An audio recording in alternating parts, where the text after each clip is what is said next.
Hello everyone, welcome to Ammu's kitchen. ನಾವು ಇವತ್ತು ಒಂದು ರುಚಿಕರವಾದ ಬ್ರೇಕ್ಫಾಸ್ಟ್ ವೆಜಿಟೇಬಲ್ ಪಲಾವ್ ಹೇಗೆ ಮಾಡೋದು ಅಂತ ನೋಡೋಣ ಬನ್ನಿ. ನಾನು ಇವತ್ತು ಕುಕ್ಕರ್ ಯೂಸ್ ಮಾಡ್ಕೊಳ್ತಾ ಇದ್ದೀನಿ. ನೀವು ಬೇಕಿದ್ರೆ ಬೇರೆ ಪಾತ್ರೆ ಕೂಡ ಯೂಸ್ ಮಾಡ್ಬೋದು. ಮೊದಲಿಗೆ ಒಂದು 3 ಚಮಚ ತುಪ್ಪ ಹಾಕ್ಕೊಳ್ತಾ ಇದ್ದೀನಿ. ಹಾಗೆ 2 ಚಮಚ ಎಣ್ಣೆ ಹಾಕ್ಕೊಳ್ತಾ ಇದ್ದೀನಿ. ನೀವು ಬೇಕಿದ್ರೆ ಎಣ್ಣೆನೇ ಯೂಸ್ ಮಾಡ್ಬೋದು, ಆದರೆ ತುಪ್ಪ ಹಾಕೋದ್ರಿಂದ ಪಲಾವ್ ತುಂಬ ಟೇಸ್ಟಿಯಾಗಿ ಬರುತ್ತೆ. ಹಾಗೆ 1 ಈರುಳ್ಳಿ, 1 ಹಸಿಮೆಣಸಿನಕಾಯಿ ಹಾಕ್ಕೊಳ್ತಾ ಇದ್ದೀನಿ. ಈಗ ಈರುಳ್ಳಿ ಸ್ವಲ್ಪ ಗೋಲ್ಡನ್ ಬ್ರೌನ್ ಬರುವ ತನಕ ಫ್ರೈ ಮಾಡ್ಕೊಳ್ಳಿ. ಹಾಗೆ 1 ಚಮಚ ಶುಂಠಿ ಬೆಳ್ಳುಳ್ಳಿ ಪೇಸ್ಟ್ ಹಾಕ್ಕೊಳ್ತಾ ಇದ್ದೀನಿ.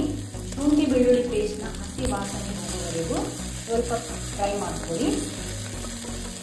ಹಾಗೆ 2 ಪಲಾವ್ ಎಲೆ, ಸ್ವಲ್ಪ ಚಕ್ಕೆ, 5 ಲವಂಗ ಹಾಕ್ಕೊಳ್ತಾ ಇದ್ದೀನಿ. ಇದು ಹಾಕೋದ್ರಿಂದ ಪಲಾವ್ ತುಂಬ ಚೆನ್ನಾಗಿ ಟೇಸ್ಟಿ ಹಾಗೂ ಪರಿಮಳ ಬರುತ್ತೆ. ಎಲ್ಲ ಹಾಕಿ ಚೆನ್ನಾಗಿ ಮಿಕ್ಸ್ ಮಾಡ್ಕೊಳ್ಳಿ. ಹಾಗೆ 1 ಟೊಮ್ಯಾಟೊ ಹಾಕ್ಕೊಳ್ತಾ ಇದ್ದೀನಿ. ಈಗ ಇದೆಲ್ಲ ಚೆನ್ನಾಗಿ ಮಿಕ್ಸ್ ಮಾಡ್ಕೊಳ್ಳಿ.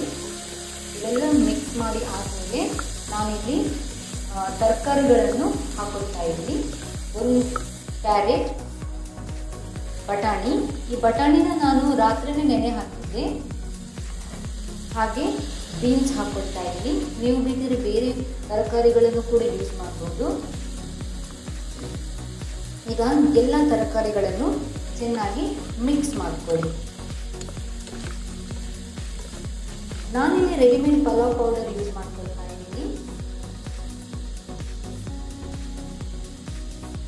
ಹಾಗೆ ರುಚಿಗೆ ತಕ್ಕಷ್ಟು ಉಪ್ಪು ಸೇರಿಸ್ಕೊಳ್ತಾ ಇದ್ದೀನಿ. ಈಗ ಎಲ್ಲವನ್ನು ಚೆನ್ನಾಗಿ ಮಿಕ್ಸ್ ಮಾಡ್ಕೊಳ್ಳಿ. ಹಾಗೆ ಸ್ವಲ್ಪ ನೀರು ಹಾಕ್ಕೊಳ್ಳಿ ಮಿಕ್ಸ್ ಮಾಡಬೇಕಾದ್ರೆ.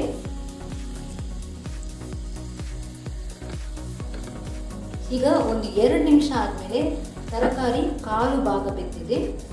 ಇವಾಗ ನಾನು ಪುಲಾವ್ ಅಕ್ಕಿ ಹಾಕ್ಕೊಳ್ತಾ ಇದ್ದೀನಿ, ಸೋನಾ ಮಸೂರಿ. ನೀವು ಬೇಕಿದ್ರೆ ಬಾಸ್ಮತಿ ರೈಸ್ ಕೂಡ ಯೂಸ್ ಮಾಡ್ಕೊಳ್ಬೋದು. ಸೊ ಈಗ ಅಕ್ಕಿನ ತರಕಾರಿ ಜೊತೆ ಚೆನ್ನಾಗಿ ಮಿಕ್ಸ್ ಮಾಡ್ಕೊಳ್ಳಿ.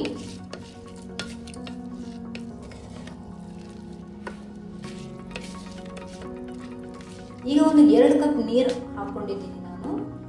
ಸೊ ಈಗ ನಾನು ಇವೆಲ್ಲವನ್ನು ಕುಕ್ಕರ್ನಲ್ಲಿ ಒಂದು 2 ವಿಜಿಲ್ ಹಾಕಿ ಇಟ್ಟಿದ್ದೀನಿ. 2 ವಿಜಿಲ್ ಆದಮೇಲೆ ಪುಲಾವ್ ತುಂಬ ಚೆನ್ನಾಗಿ ಬೆಂದಿದೆ. ಈಗ ರುಚಿಕರವಾದ ವೆಜಿಟೇಬಲ್ ಪಲಾವ್ ಸವಿಯಲು ಸಿದ್ಧ.